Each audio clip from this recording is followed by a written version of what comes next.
Hurmatli yurtdoshlar, navbatdagi obyektimiz o'sha koridorga tayyorlagan temir eshigimiz tayyor bo'ldi.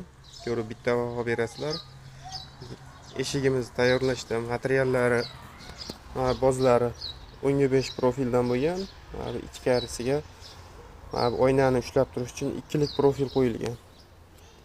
Ostilariga ochilganda, yopilganda taraqlab shovqin chiqmasligi uchun shumka qilingan.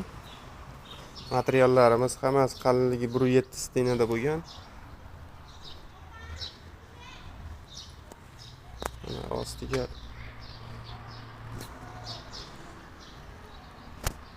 bu tomonda eshigimizda korobkasi.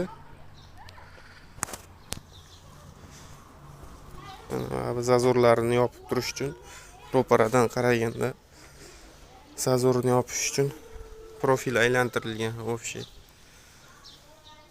Ishimizga bitta baho berasizlar.